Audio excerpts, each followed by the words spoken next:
Going to ride a bike? Yeah. When you get older? Yeah? Do you think Mummy will let you? Yeah. Yeah. Which one's your favourite bike? Is it Nanan's or Grandad's? Bunnies. Barney's? What is this Barney's? That's Bunny's that. Yeah, you can see Barney in the mirror. That. Whose is that bike? That. Whose is that one? Bunnies. Is that Barney's as well? Yeah. And That's Grandad. that's Grandad's. And whose is this one? Bunny. Barney's. Is it not mine? No. Oh. Are you going to go out for a ride? Yeah. Yeah. Do you think Mummy will let you? Do you think Mummy will let you, Barney? Yeah. Yeah? We'll have to ask her, won't we? Yeah. Yeah. You want to get down? Get on. Oh, you want to get on? Gonna start filming now. Alright, cheers. Right, welcome back to the channel everybody. I hope everybody's doing alright. We're in garage again today. Just gonna go run through a few likes and a few dislikes regarding bike. The Triumph Speed Triple 1200 RS. Right, so first off, as you can see, we're in garage. No airs and graces here, no IKEA furniture with blue lighting and trophies on shelves behind me. But let's crack on anyway. Right, so welcome back to the channel. I hope everybody's doing alright.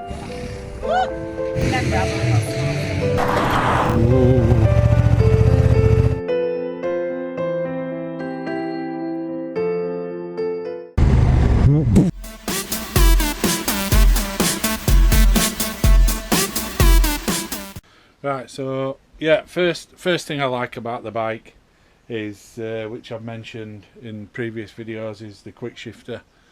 The shifts are just smooth as hell. Up and down fruit box, it's just happy in any gear. So the quick shifter for me is number one. Yeah, second thing is the it's alright, I ain't got a script, I'm just reading off a bit of paper. No airs and graces on this channel.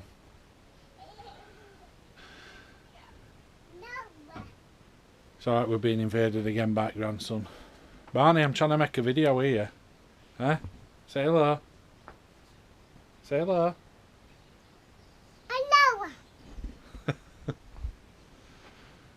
Right, so yeah, second thing is just how smooth it is in any gear, whether you're going low speed, high speed, it's just happy. The throttle response in low gear, there's no jerkiness, there's no vibes, it's just happy to toot along in fifth gear doing 30-35 mile an hour or 30 mile an hour going through town in whatever gear. So yeah, I find it pretty smooth. Certainly better than the my MT10 when I had that when you were in second or third gear. Just jerky all the time. But with this, the throttle is just, I find it smooth anyway. Other people might not, but compared to other bikes I've had, yeah, it's definitely better than that. Yeah, it's definitely smooth.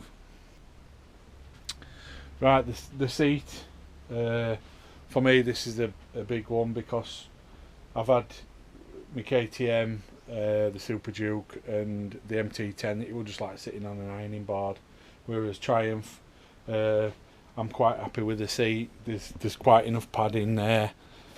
You don't get any, well I certainly don't get any sore spots on my backside when I'm on bike 100-150 mile. There's no aches and pains whatsoever, so the seat for me, that's a big one.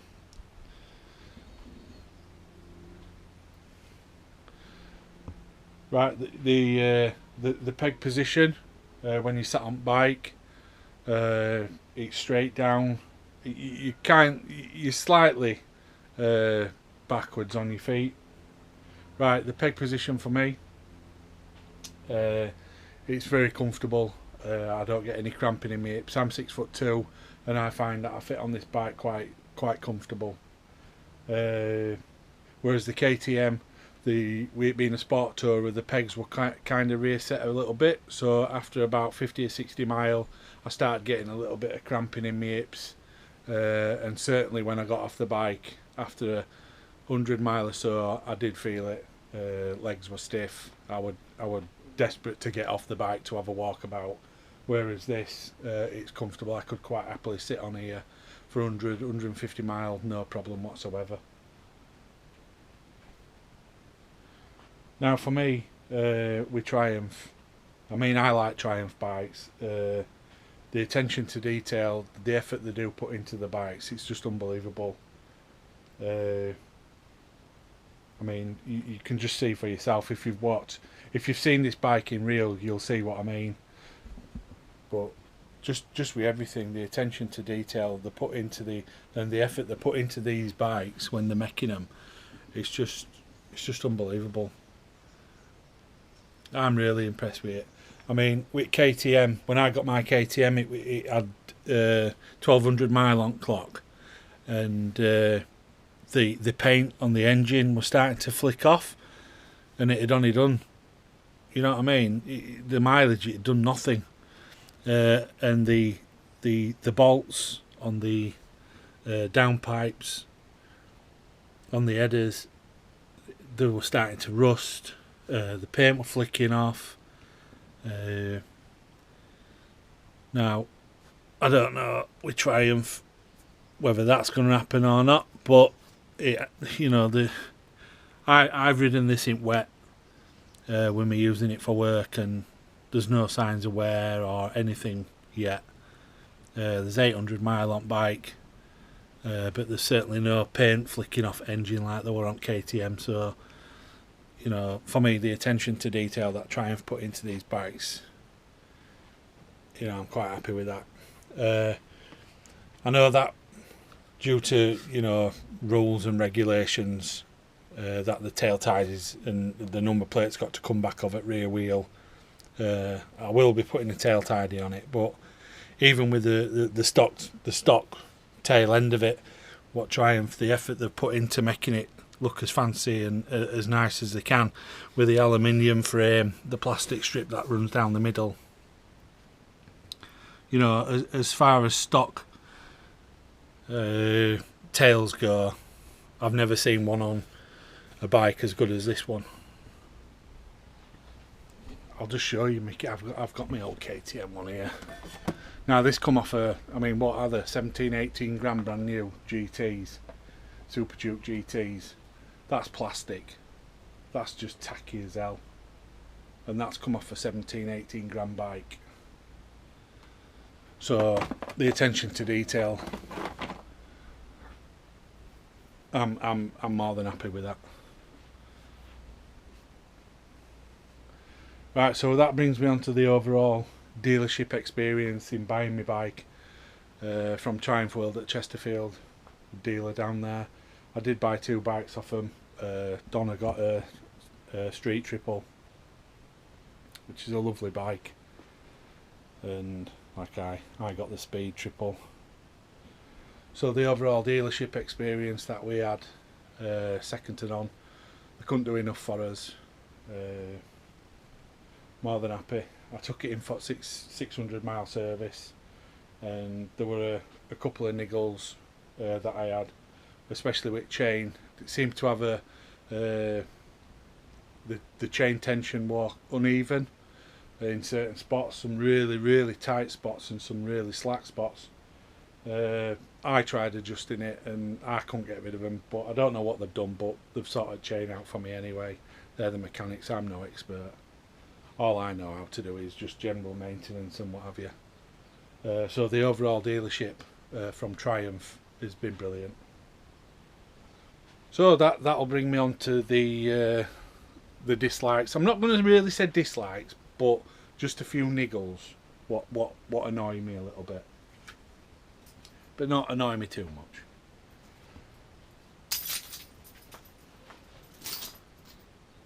Right. So first one is the ergonomics of the bike. So when you sit on bike, like I said, with pegs, they're in a comfortable position. They're not too set back. really comfortable on your legs. Whereas when you sat on the bike and you're leaning forward on the bars, there seems to be more of a lean, which sort of like throws you out of sync a little bit with your legs. So if you're leaning forward, for me, the pegs need to be either set back a little bit. So maybe they could have put, I don't, you probably could get aftermarket pegs, what are set back a little bit more. I don't know. But for me, sitting on the bike, you've got a slight lean forward and the pegs are not matching the bars, if you get what I mean. But overall, taking it out on the road, doing quick blasts or a right at coast here, there and everywhere, it's not going to be a massive problem. But for long haul, like we're off to Luxembourg in October and we're off up to Scotland this month, July.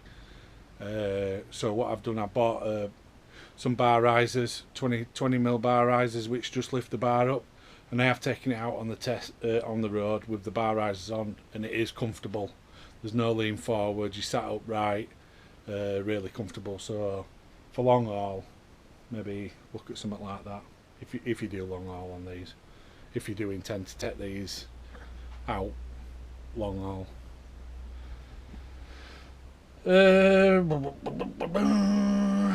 Right, as I mentioned before, the tail end, the tail tidy, I know that Triumph are going to be the restricted what they can put. Oh, I nearly fell over. They're restricted on what they can put on bike. They've got to cover the back wheel. But for me, Triumph don't do a tail tidy. What shortens this? You know, they just don't do it. So it's either an R&G or an Evo Tech one, which obviously they're both quality products. But for me, they've put all this effort into this, doing this. Why not sell a shorter version of it? Whether they can legally, I don't know. But yeah, for everything they've put into making this one, they could have made a shortened one what looks similar to this, because I actually do like this. I just wish you could shorten it.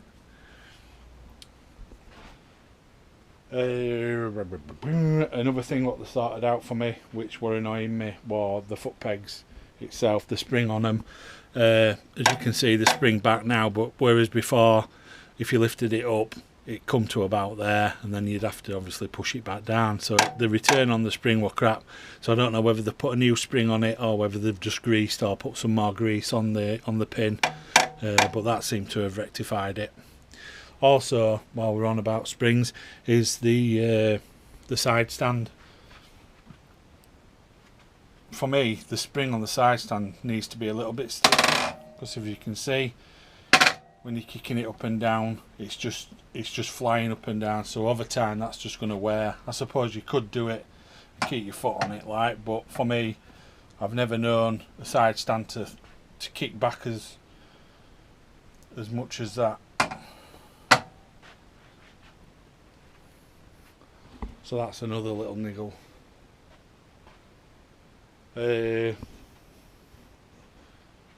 Right, so tank protection.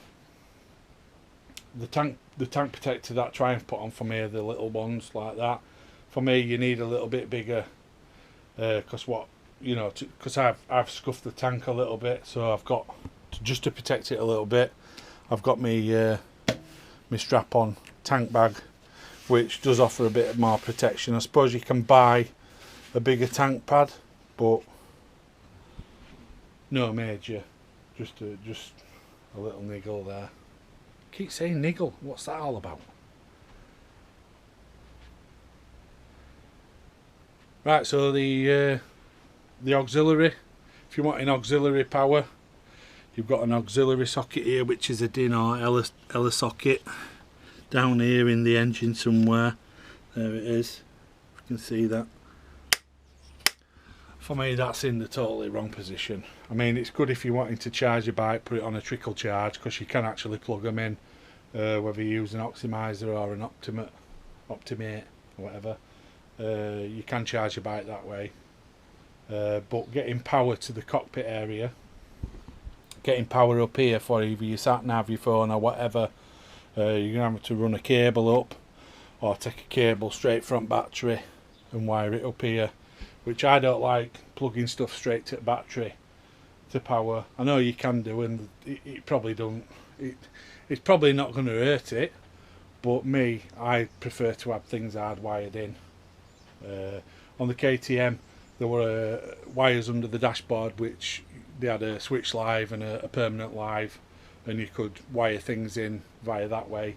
So for me, KTM, I mean, what's wrong with having a USB port or a SIG lighter down here? I don't know. I know under Donna's pillion seat under here there's a USB plug, a USB socket, but they don't have it on here. So that's a big bugbearer of mine. I'll take bike on for this, because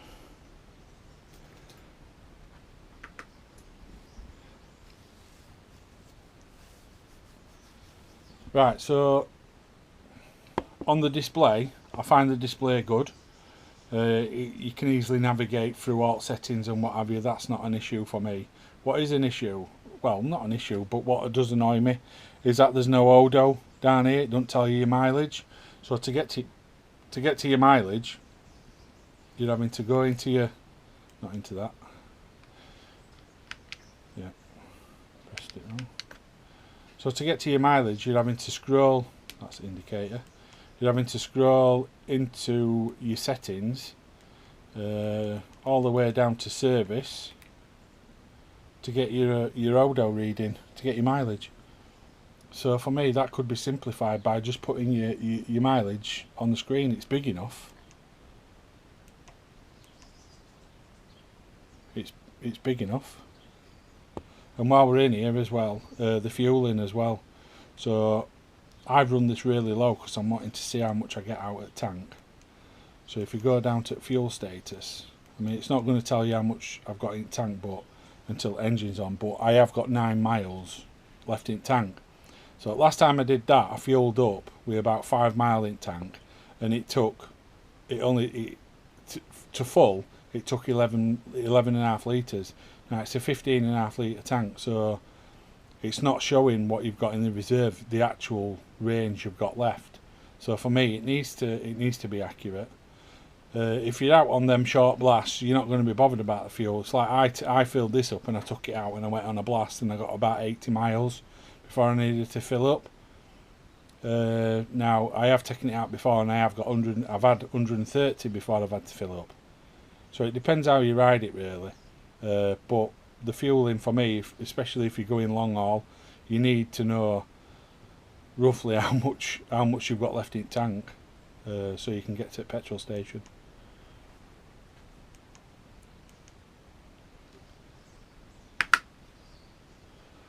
So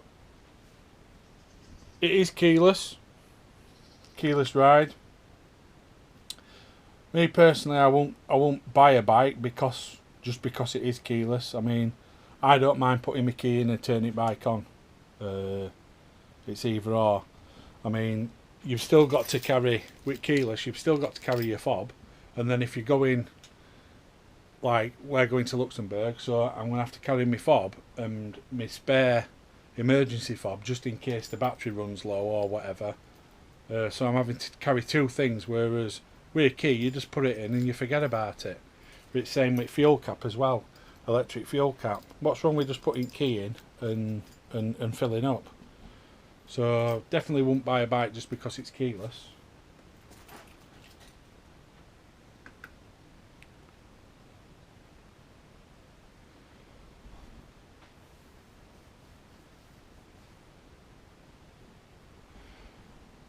Right, so that I don't really mind the exhaust on it. I mean, I have put the little pipes on because I just wanted to hear what it sounded like with them, because eventually I will be getting a straight through system put on it. But this is the exhaust that come off it, which is stainless steel. I mean, it does actually look nice. As exhausts go, there is uglier exhausts out there, and it does sound nice with the stock exhaust on.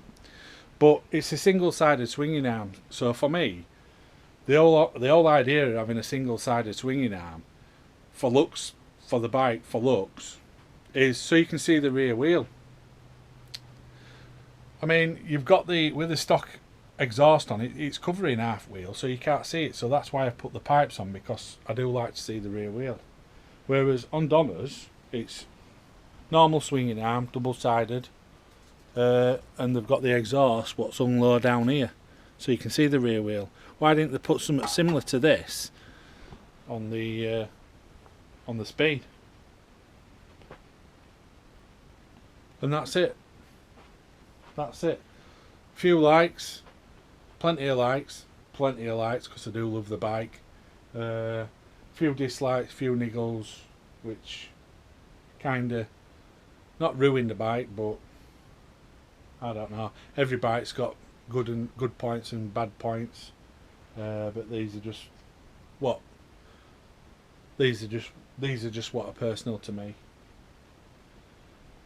But overall, totally happy with the bike. I use the bike to and from work every day, so I'm riding the bike constantly. It's getting used, it's just not sat in my garage. I do intend on doing plenty of long trips on this bike, so it will be getting used. But overall, I'm happy. Right, I hope you enjoyed the vid. A few likes and a few dislikes about the bike. Right, I hope you enjoyed the vid. A few likes, a few dislikes about the bike. But overall, I'm happy with it. So, I'll catch you next time. Stay safe and happy riding.